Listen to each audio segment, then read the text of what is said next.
भारत एक ऐसा देश जहाँ पे 144 करोड़ आबादी रहते हैं। 144 करोड़ आबादी के साथ ये वर्ल्ड की नंबर 1 पॉपुलेशन वाली देश है, जहाँ पे 50% से भी ज़्यादा पॉपुलेशन 25 साल की कम एज के हैं।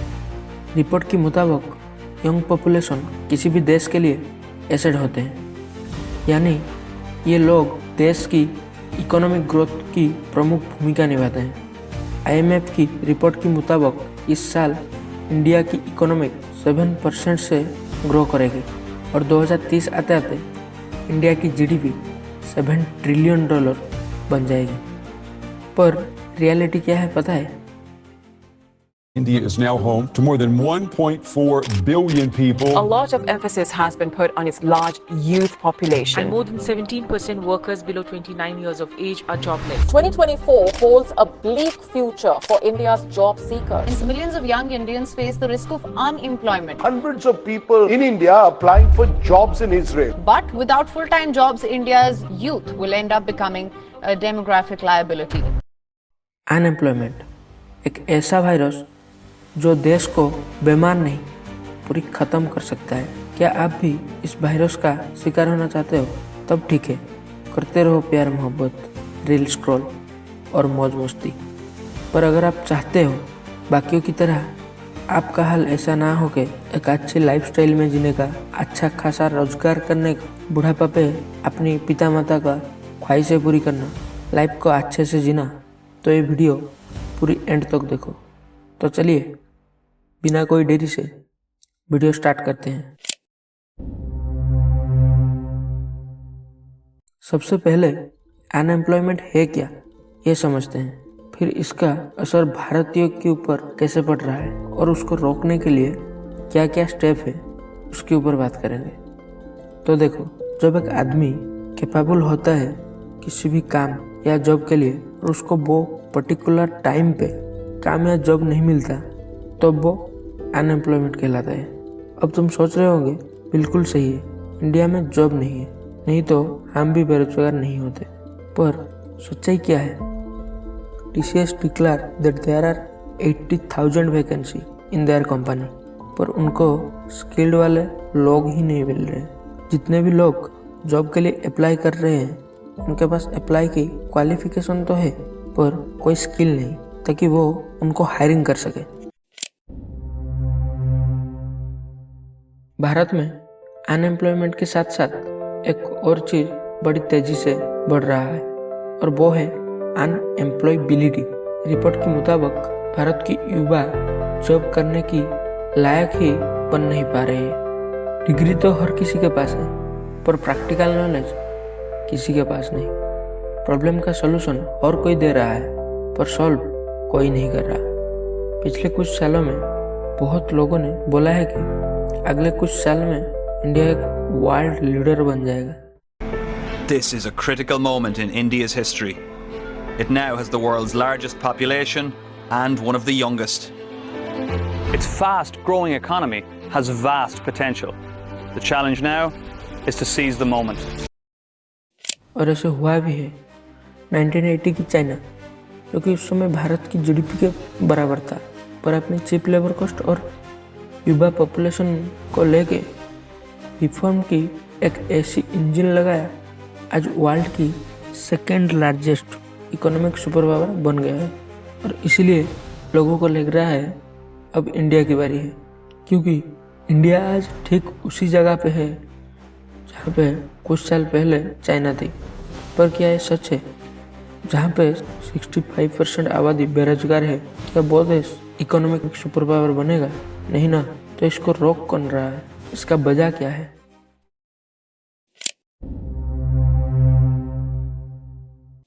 सबसे बड़ी वजह है हमारा एजुकेशन सिस्टम। 18वीं सेंचुरी के पहले हमारा देश में गुरुकुल एजुकेशन सिस्टम चलता था, जहाँ पे student moral value, practical skill, character developing, philosophy, economics जैसे 16 सब्जेक्ट पढ़ते थे। उससे लाइफ जीने कैसे हैं, किसी भी चीज को डिसिप्लिन से करना कैसे है, स्टूडेंट को प्रैक्टिकल प्रॉब्लम दिया जाता था, उसका सोल्यूशन किया जाता था। पर आज के एजुकेशन सिस्टम में क्या है, रट्टा मार के टप्पर कैसे बने, हर एक सब्जेक्ट में बेस्ट कैसे करें, ये सब सिखाया जाता है। देश में सबसे बड़ा युद्ध इंजीनियरिंग है और ये होने भी चाहिए, क्योंकि इंडिया में जो जॉब है वो टेक्निकल फील्ड पे है, पर 80% इंजीनियर को नए टेक्नोलॉजी में कुछ भी नहीं आता है।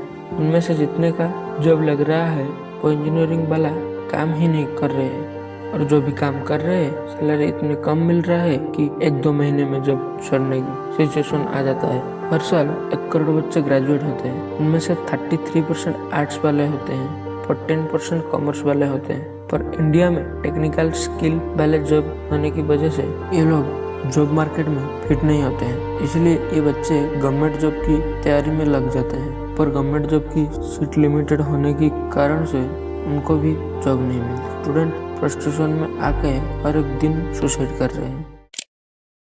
हमारे यहाँ बच्चा पैदा होने में ही पेरेंट्स डिसाइड कर लेते हैं कि उनका बच्चा डॉक्टर या इंजीनियर होगा, पर इसमें उनका दोष भी नहीं है। उसका मेन रीजन है हमारा मेंटालिटी। सोसाइटी में 2-3 इंजीनियर होने या फैमिली में कोई लड़का डॉक्टर हो तो पेरेंट्स अपने बच्चे को उससे कंपेयर करने लगते हैं। वो डॉक्टर बन गया, इतना कमा रहा है, तू भी बनेगा, तू भी कमाएगा।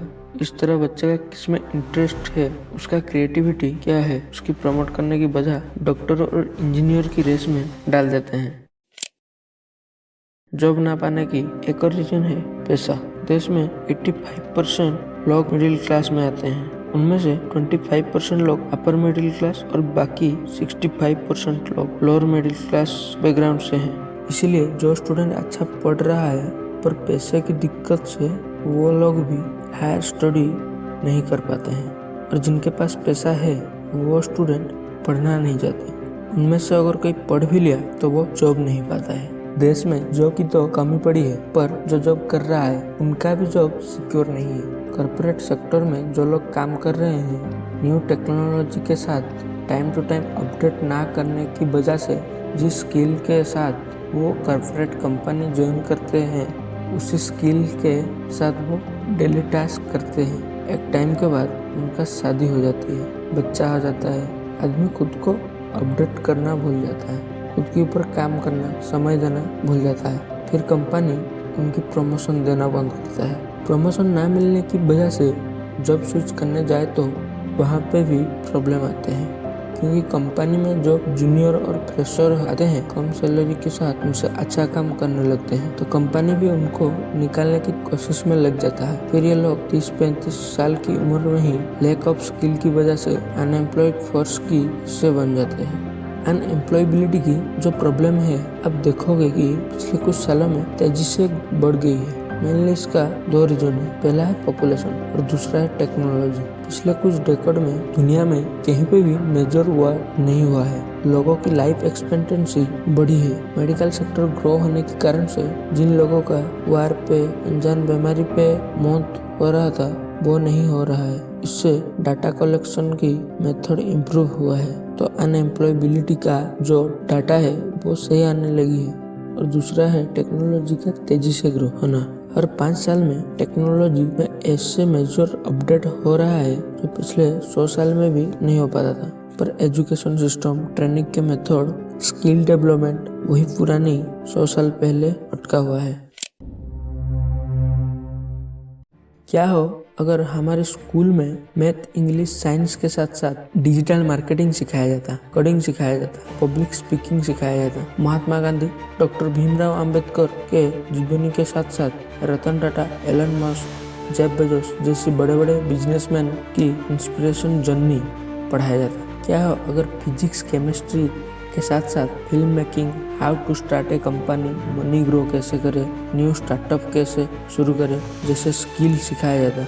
आप खुद सोचो कि हम सबको पैसे कमाना है, पर कितने को पता है पैसे को इन्वेस्ट कैसे करें, पैसे को ग्रो कैसे करें। क्या होता अगर battle of Panipat, world war, Haldi Ghati युद्ध के साथ साथ अमेजॉन, गूगल, एप्पल, TCS जैसी बड़ी बड़ी कंपनी का केस स्टडी और बिजनेस मॉडल पढ़ाया जाता। बचपन से ही स्किल ग्रो करने के लिए वर्कशॉप, प्रोडक्शन फैक्ट्री को विजिट किया जाता। देश में खिलौना मोबाइल से लेकर 1.5 लाख की आईफोन तक सब कुछ हम लोग यूज करते हैं, पर कितने का मोबाइल के पीछे मेड इन इंडिया लिखा है। घर में यूज होने वाली स्विच से लेकर वॉशिंग मशीन, फ्रिज, टीवी सब कुछ बाहर की कंपनी का यूज करते हैं। फिर हम चाइना के साथ कंपेयर कर रहे हैं। चाइना क्यों इतना आगे है जानते हो? उसका आत्मनिर्भर की वजह से।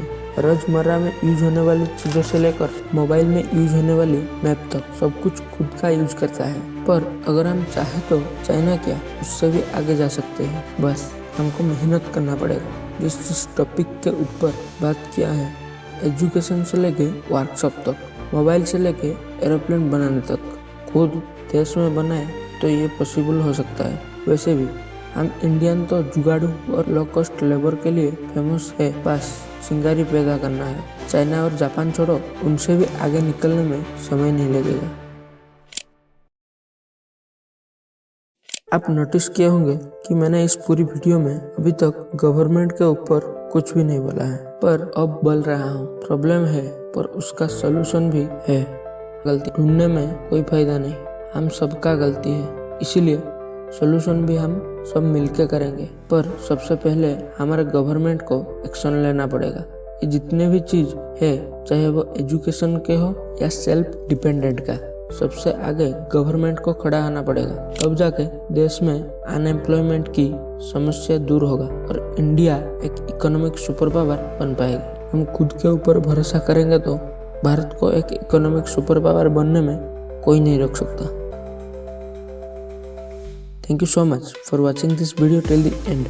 If this video genuinely added some value in your life, then hit the subscribe button, क्योंकि इस तरह की वीडियो बनाने में, स्क्रिप्ट लिखने में, एडिटिंग करने में वाकई बहुत सारा एफर्ट लगता है।